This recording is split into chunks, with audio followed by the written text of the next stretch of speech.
நான் ஒரு விஷயத்தை சொல்றேன், சோகம் ஆகாதீங்க. ஏதாவது ஒரு விஷயத்துக்குள்ள நீங்க சோகம் ஆகிறீங்க என்றால் அதற்கு நீங்கள் அடிமையாகிறீர்கள் என்ற அர்த்தம். எந்த விஷயத்துக்கும் சோகம் ஆகாது. கண்ணீரை உப்பு தண்ணி தான் வெளியேற்றணும்னு முடிவு பண்ணிட்டேன்னா இப்படி வெளியேற்றாத, இப்படி வெளியேற்று, இங்கிருந்து வெளியேற்று. ஏன் இங்கிருந்து வெளியேற்றுற? பொம்பளை பிள்ளை அழக்கூடாதுங்க. ஆம்பளை பிள்ளைங்களுக்கு ஒரு வசம் இருக்கு. ஏன்டா அழுவுறே பொம்பளை பிள்ளை மாதிரி? ஏன் அவனுங்களுக்கு அழுகே வராதா? அழுதா பொம்பளையா? அப்படி என்றால் அந்த வசையை நாம் என்ன செய்வது? முனுக்குனா உடனே அழுகின்ற குழந்தை.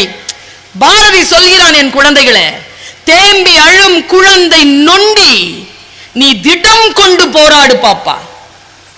போராடு. போராட்டங்கிறது என்ன தெரியுமா? யாரையும் திட்டுறதில்லை, ஜெயிச்சு காட்டுறது, படிச்சு காட்டுறது, புரிஞ்சுக்கிறது. இன்னைக்கு நான் ஃப்ளைட்ல இருந்து வந்ததுல இருந்து இங்க அடங்குற வரைக்கும், சங்கரன் கோயில்ல வந்து ஸ்டே ஏரியாக்குள்ள வர வரைக்கும் நான் ஒரு புத்தகத்தை கையில் வைத்துக்கொண்டு அந்த புத்தகத்தோடு தான் இருந்து கொண்டிருக்கிறேன்.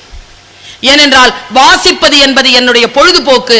ஆனால் அந்த பொழுதுபோக்கு தான் எனக்கு பணத்தையும் பயணத்தையும் புகழையும் செல்வாக்கையும் மற்றவர்களுக்கு நன்மை செய்ய வேண்டும் என்கிற எண்ணத்தையும் தருகிறது.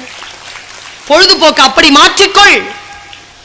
இந்த உலகம் உனக்கு வாய்ப்புகளை வழங்குகின்ற பொழுது என் குழந்தைகளை அந்த வாய்ப்பை பயன்படுத்திக்கொள். நம்மில் பல பேருக்கு இந்த வித்தை தெரிவதே இல்லை. இந்த உலகத்திலேயே பெற்றோர்களுக்கு சொல்லுகிறேன், இந்த எவ்வளவு அற்புதமான விஷயம் என்ன தெரியுமா ஐயா? நம்ம எல்லாருமே சந்தோஷப்படலாம். ரொம்ப சந்தோஷப்படுறதுக்கு ஒரு விஷயம் இருக்கு. என்னன்னா, உயிரோட இருக்கிறோம் எல்லாரும். எவ்வளவு பெரிய விஷயம் இது. கொரோனால சாவலிங்க. நம்ம ஃபர்ஸ்ட் அல வந்தது, செகண்ட் அல வந்தது, தேர்ட் அல வந்தது, எத்தனையோ பேர் இறந்தாங்க. நம்ம இறக்காம இருக்கிறோமே, எவ்வளவு பெரிய விஷயம் அது. கொண்டாட வேண்டுமா இல்லையா? எத்தனையோ பேருக்கு கல்யாணம் ஆகல, எத்தனையோ பேருக்கு கல்யாணம் ஆனாலும் குழந்தை பிறக்கல, எத்தனை பேருக்கோ குழந்தை பிறந்தாலும் இந்த மாதிரி குழந்தைகள் பிறக்கவே இல்லை. உங்கள் வீட்டில் பிறந்திருக்கிறார்கள் என்றால் நிச்சயமாக இது கொண்டாடப்பட வேண்டியதே இல்லையா? இந்த வாழ்க்கை எப்படி சந்திக்கிறதுன்னு மட்டும் நான் சொல்றேன். எதுவுமே நம்மிடம் இருந்துதான் தோன்ற வேண்டுமே தவிர அடுத்தவர்களிடம் இருந்து இல்லை. என்னதான் இப்ப நான் பேசிக்கிட்டு இருக்கிறேன், உனக்கு புரியணுமே. உன் வாழ்க்கையில் சரி, நான் இன்றிலிருந்து 2 மார்க்காவது அதிகப்படுத்தி நான் வாங்குவேன், ப்ராக்ரஸ் காட்டுவேன். ப்ராக்ரஸ் காட்டுறதுக்கு பேர் தான் ப்ராக்ரஸ் ரிப்போர்ட். உன் மனசுல தோணணுமே, இன்றிலிருந்து என்னுடைய வாழ்க்கையில நான் எவ்வளவு ஃபெயில் ஆனேனோ, எவ்வளவு கஷ்டப்பட்டேனோ, எவ்வளவு படிக்காம இருந்தேனோ, எவ்வளவு ஒழுங்கினமாக இருந்தேனோ, இதோ இந்த வினாடியிலிருந்து என் வாழ்க்கையின் பொறுப்பை நான் எடுத்துக்கொள்கிறேன் என்று சொல்லக்கூடிய குழந்தை ஜெயிக்கிறது. நல்லா தெரிஞ்சுக்கோங்க, இந்த உறுதிப்பாட்டை நான் இறைவனுக்கு சாட்சியாக சொல்லுகிறேன். என் 10வது வயதில் நான் எடுத்தேன். 10வது வயசுல நான் எடுத்தேங்க. நான் 10 வயசு வரைக்கும் ரொம்ப அநியாயமான ஒரு மைண்ட் செட்ல தான் நான் இருந்தேன். ரொம்ப திமிர். எனக்கே நல்லா தெரியும் திமிர். எங்க அம்மா என்ன ரொம்ப கடுமையா நடத்துவாங்க. நான் படிக்கணும்ட்டு கடுமையா நடத்துவாங்க. மேத்ஸ் டீச்சர் கிட்ட கொண்டாந்து விடுவாங்கங்க. தோலை உரிச்சிருங்க, நான் வீட்டில் மிளகா பொடி போட்டுக்கிறேன், கண்ணை மட்டும் விட்டுருங்க. நான் ஒரு நாள் எங்கள் அம்மாட்ட கேட்டேன், ஏன் கண்ணை மட்டும் விட சொல்கிற, அதையும் நோண்ட சொல்கிறது? எங்கள் அம்மா என்ன தெரியும் சொல்லிச்சு பதில்? ஆசைப்பார், உனக்கு படிக்கிறதுக்கு தான் விட்டு வச்சிருக்குது. அதை விடவே விடாதுங்க. எனக்கு கொடுக்குற ஆகப்பெரிய தண்டனையே ஸ்கூலுக்கு போகக்கூடாதுன்னு சொல்கிறது தான். இன்னைக்கு சொல்லி பாருங்களேன், தண்டனையை திரும்பி திரும்பி அதே தப்பை செய்யும். ஹை இன்னைக்கு ஸ்கூலுக்கு போக விட மாட்டாங்க, ஹை இன்னைக்கு ஸ்கூலுக்கு போக விட மாட்டாங்க. நான் பயந்து போயிருக்கேன். ஏன் தெரியுமா? கல்வி என்கின்ற ஒன்றை மட்டும் கையகப்படுத்தவில்லை என்றால் நானும் என் தெருவில் வாழக்கூடிய மிக வறுமைக்குட்பட்டு பசியால் வாடி மருத்துவத்திற்கும் பணம் இல்லாமல் மரியாதை இல்லாமல் நடத்தப்படுகின்ற பெண்களைப் போல நான் தோற்று விடுவேனோ என்ற பயந்துதான் குழந்தைகளை நான் படித்தேன். அந்த பயம் எனக்கு இருந்தது. கல்வி என்கின்ற ஒன்றை மட்டும் கையகப்படுத்திக் கொண்டால் இந்த உலகத்தை நாம் ஜெயிக்கலாம். தோற்று போனால் அடுத்தவர்கள் சொல்லுவது போல் நாம் வாழ வேண்டும். ஜெயித்து விட்டால் என் வாழ்க்கையை நானே தீர்மானிக்கலாம் என்கின்ற உண்மை எனக்கு தெரிந்த போது நான் படிக்க தொடங்கினேன். டீச்சருங்களாம் சொல்றாங்கிறதுனால இல்ல, எனக்கு இங்கே நல்ல டீச்சர்ஸு, எனக்கு சில டீச்சர்ஸ் சுமாராக தான் கிடச்சாங்க. ஒரு டீச்சர் இருப்பாங்க, கெமிஸ்ட்ரி டீச்சர். எனக்கு உங்களுக்கு இருக்கிறாங்களா? ஏன் டீச்சர் மாதிரி இருக்க மாட்டாங்க, நல்ல டீச்சராக இருப்பாங்க. என்னை பார்த்த உடனே அந்த டீச்சர் என்ன தெரியுமா சொல்லுவாங்க? உருப்பட மாட்டேனா,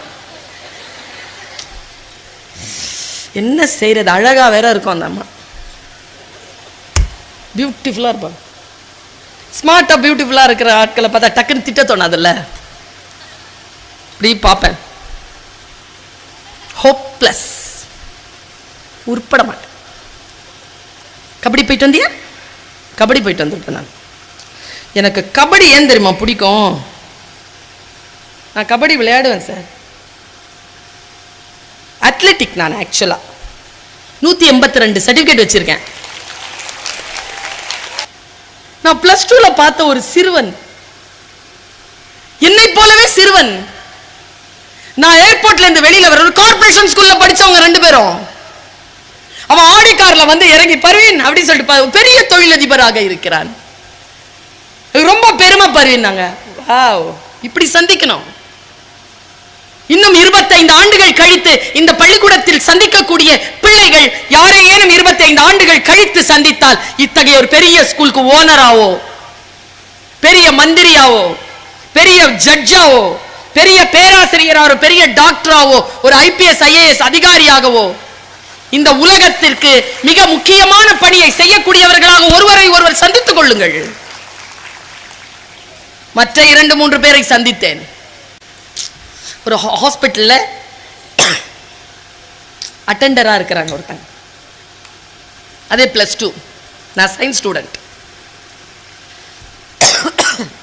அதே ஒரு ஒரு அட்டெண்டரா ஒருத்தரை சந்திக்கிறேன், ஆடி கார்ல ஒருத்தரை சந்திக்கிறேன்.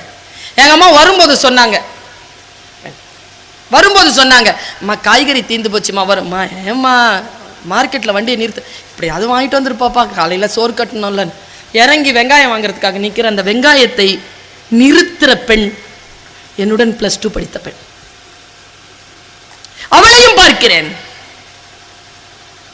சிந்தாதிரிப்பேட்டையில கருவாடு விற்கிறாள் என்னுடன் படித்த +1 படித்த பிள்ளை, அவளையும் பார்க்கிறேன். எல்லோருக்கும் வாய்ப்பு இயற்கை கொடுத்தது தானே. யார் எப்படி பயன்படுத்திக் கொள்கிறோம் என்பதை வைத்துத்தான் இந்த உலகம். எங்க போட்ஸ்வானாங்கிறது எவ்வளவு சவுத் ஆப்பிரிக்கால இருக்குங்க, பியூட்டிஃபுல்லான பிளேஸுங்க, ரொம்ப நல்ல ஒரு சூழலுங்க. அங்க சவுதி அரேபியா சூப்பர் இடங்க. அங்கெல்லாம் தன்னுடைய வேலைகளை செய்து இயற்கை தன்னை அழைத்து கொண்டு செல்வதற்கு முன்னால் இவ்வளவு பெரிய கட்டடத்தை ஏற்படுத்தி ஆயிரக்கணக்கான பிள்ளைகள் படிப்பதற்கான ஒரு ஏற்பாடு செய்துவிட்டு போனாரே மணி என்கின்ற ஒரு உயிர். வாய்ப்புகள் உலகத்தில் எல்லோருக்கும் தான் கிடைக்கிறது. யார் அதை பயன்படுத்துகிறார்கள்? உலகத்தில் இப்பொழுது இருக்கக்கூடிய வசதிக்கு வேறு எந்த வேலைகளை கூட செய்யலாம், புகழ் பெறலாம், நிறைய பணம் சம்பாதிக்கலாம். இப்படி ஒரு ரிமோட் ஏரியால இருக்கக்கூடிய ஒரு ஸ்கூலுக்கு செக்ரட்டரியா வந்து காலையும் மாலையுமாக வேலை செய்ய வேண்டிய அவசியம் என்ன? It's a choice. வாய்ப்புகள் வரும். அந்த வாய்ப்புகளை நாம் எப்படி பயன்படுத்திக் கொள்கிறோம் என்பதை வைத்துதான் குழந்தைகளை உலகத்தில் உயர்வும் தாழ்வும்.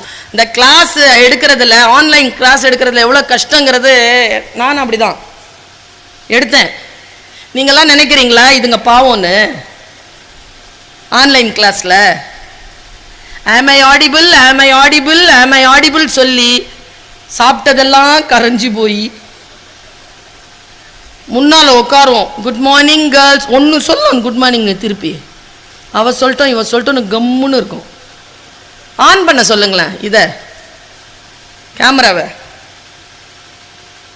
மேம் கேமரா ஆன் பண்ணால் கிளாஸ் கேட்க மாட்டேங்குது மேம். சரி ஒழிஞ்சு போ, கிளாஸ் ஆகுது கேளு. எனி டவுட், அண்டர்ஸ்டாண்ட், கம்முன்னு இருப்பா. ஃபியூனரல்ல இருக்கிற மாதிரியே இருப்பா. எவ்வளவு கஷ்டம் தெரியுமா? வைத்தால கத்துவோங்க அந்த படத்தை பார்த்து, அந்த ஸ்கிரீனை பார்த்துக்கிட்டு. இதுல வேற இந்த மாதிரி ஆட்கள் 100% ரிசல்ட் கொடு, 100% ரிசல்ட் கொடு, 100% ரிசல்ட் கொடு, ஒருத்தையும் ஃபெயில் ஆகாம பார்த்துக்கிட்டு அவளை காப்பி அடிக்க விடாம, அவளை தூக்க கலக்கத்துல பாடம் நடத்தி அவளை முழிக்க வச்சு. உண்மையா சொல்ற, நீங்க டீச்சர்ஸ் எல்லாருமே கோஆபரேட் பண்ணாங்களா இல்லையான்னு நீங்க சொல்லிட்டீங்க. ஆனால் அவங்க எல்லாருக்குமே கரெக்டாக நீங்கள் சம்பளம் கொடுத்துருப்பீங்கன்னு மட்டும் நான் நம்புகிறேன். நல்ல சம்பளமாக கொடுங்க டீச்சர்ஸ்க்கு. கைத்தட்டுகின்றவர்கள் டீச்சர்ஸ். சில நேரங்களில் நமக்கான ஊதியம் என்பது பணத்தால் அல்ல, நமக்கான அங்கீகாரத்தால் விளைகிறது. அந்த அங்கீகாரத்தை கொடுக்கக்கூடியவர்களை நான் வெகுவாக பாராட்டுகிறேன். குழந்தைகளே, உங்களுடைய வாழ்க்கை உங்கள் கையில் இருக்கிறது. லைஃப் ஒரு டைமுக்கு தான் வரும். மறுபடியும் அந்த நேரத்தை உன்னால் சந்தித்து விடவே முடியாது. அந்த டைம்ல என்ன இருக்குதோ அதை சரியாக புரிந்து கொள்வது. நான் எப்பவுமே எக்ஸ்ட்ரா மார்க் பத்தி சொல்லும் போது ஒரு விஷயத்தை சொல்லுவேன். நான் இந்த குழந்தைகளுக்காக பேசிக் கொண்டிருப்பது பெற்றோர்களே உங்கள் சார்பில் தான். நீங்கள் சொன்னால் அவர்கள் என்னவாக வேண்டும் என்று நீங்கள் விரும்புகிறீர்களோ உங்கள் குழந்தை உங்கள் வீட்டிற்கு வருகின்ற பொழுது அதுவாக வந்து சேரும் என்பதற்காக அந்த குழந்தைகளிடத்தில் பேசிக் கொண்டிருக்கிறேன். நல்லா தெரிஞ்சுக்கோங்க, இந்த உலகத்தில் 2 பேரை மட்டும் நம்பாத. +2 முடிக்கிற வரைக்கும், காலேஜ் போனாலும் அதுதான். 2 பேரை மட்டும் நம்பாத. ஒருத்தவங்க உன் இடதுபுறத்தில் உட்காந்துருக்காங்க, ஒருத்தவங்க உன் வலதுபுறத்தில் உட்காந்துருக்காங்க. இந்த 2 தான் வாழ்க்கையை சீரழிக்கும். ஏன்னா அதுக்கு ஒன்றும் தெரியாது. தெரியாத ஒரு விஷயத்த நம்ம மண்டையில் போட்டுக்கிட்டே இருக்கோம். புரியுதா? யார்கிட்ட தெரியுமா டவுட் கேட்கணும்? அதுகிட்ட இல்லை, டீச்சர்கிட்ட கேளு. டீச்சர்கிட்ட கேளு. இன்டென்ஷன் தப்பா இருந்துச்சுன்னா தப்பா கூட சொல்லி கொடுத்துடலாம். ஆனால் ஆசிரியருக்கு ஒருபோதும் இன்டென்ஷன் தப்பா இருக்காது. நீ ஜெயிக்க வேண்டும் என்பதற்காகவே பாடுபடக்கூடியவர்கள்.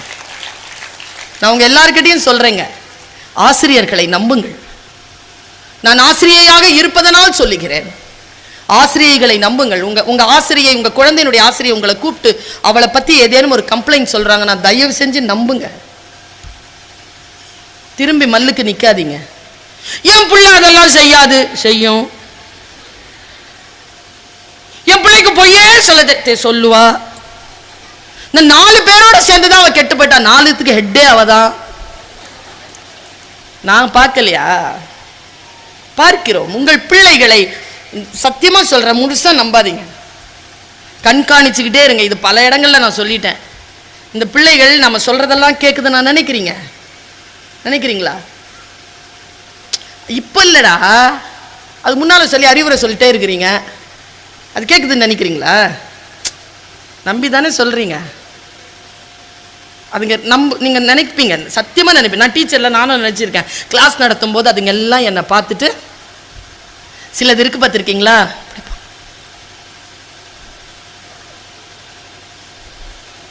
இப்படியே இருக்கும், பார்த்துருக்கீங்களா? கிளாஸ்ல நாம நம்பி கிளாஸ் எடுத்துட்டு இருப்போம். அம்மா சொல்லுவா, பாரா கரெக்டாக 4:30 மணிக்கு ஸ்கூல் விடுறோம்னா கரெக்டாக வந்துடணும் 5 மணிக்கெலாம். அப்பா வரப்போறாரு, 6 மணிக்கு நம்ம வெளியில் போனோம். அந்த பொண்ணுக்கு வந்து ஒரு விசேஷம் இருக்குதுன்னு சொன்னாங்கல்ல, நீ வரும்போது அங்கே பூ சொல்லியிருக்குது, பூவை வாங்கிட்டு வந்துரு. பாரு, பைக்கை வந்து ஸ்லோவாக ஓட்டு, நீ கரெக்டாக வந்து வண்டியில் ஏறி உட்காரு, ஸ்கூல் பஸ்ஸில் வரணும், நீ வேறு பஸ்ஸில் வரக்கூடாது, சரியாக வந்துருவியா, கரெக்டாக சாப்பாடு இருக்குது, சாப்பாடு சாப்பிடு, படிடா, கரெக்டாக படி. அப்பா இதெல்லாம் அட்வைஸ் பண்ணி அனுப்புவீங்களா? காலையில் எனக்கு பையனாக இருக்கிறதுனால என் அட்வைஸ் எனக்கு வந்துருச்சு. எனக்கு பொண்ணு கிடையாது. பொம்பளை பிள்ளைக்குன்னு ஒரு அட்வைஸ் பண்ணி அனுப்புவீங்களா? டெய்லி அட்வைஸ் பண்ணுவீங்களா இல்லையா? நமக்கு தான் இருக்குது நிறைய பேக்கெட்டில் கொடுப்போமே. அதுங்களுக்கு எப்படி காதில் கேட்கும் தெரியுமா? ஏன்பா அந்த காதில் வாங்கவே இல்லைங்கிறேன் நான். இந்த காதில் வாங்கி இந்த காதில் விடுறாங்களா? நீங்கள் வேற அவ்வளோ நல்லவங்களா இருக்கிறீங்களே. பேசுறது எப்படி தெரியுமா கேட்கும்? ஆர்ச்சிக்கிற பெருசார பாரு சாருக்கிற காக்கருக்கு கரக்கா அரைக்கிற காருக்கிற 5 கரப்பருக்கா ஆக்கிற 6 கரப்பரு கூர் பறிக்கிற பாரு கார ஆறு பரு கரைக்கிறையா, இப்படிதான் கேட்கும். அது எங்க இங்க வாங்குறது? அங்கே உங்க வாயிலேயே அடிச்சுட்டு போயிடுவா.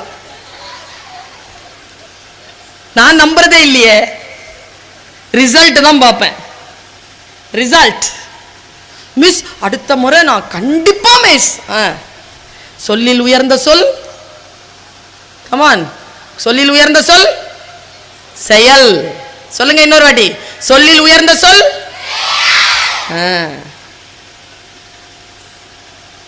வெறும் சொல்லால் அல்ல வாழ்க்கை, சொல்தான், ஆனால் அந்த சொல் புரிய வேண்டும். பெற்றோர்களுக்கு என்று அவர்கள் வாயிலிருந்து வரக்கூடிய சொல், நான் சொல்லுகிறேன், தேவதையின் வாயிலிருந்து வரக்கூடிய சொல். இறைவன் விரும்புகிறான், அதனால் பெற்றோர்கள் நம்மிடத்தில், ஆசிரியர்கள் நம்மிடத்தில் பேசுகிறார்கள். அந்த சொல்லை நான் சொன்னேன்ல, என்னுடைய இன்னொரு டீச்சர் எப்ப பார்த்தாலும் என்னை பார்த்துட்டு பேசாத அப்படிம்பாங்க. கிளாஸ்ல பேசுவேன் நான். நீங்களுமா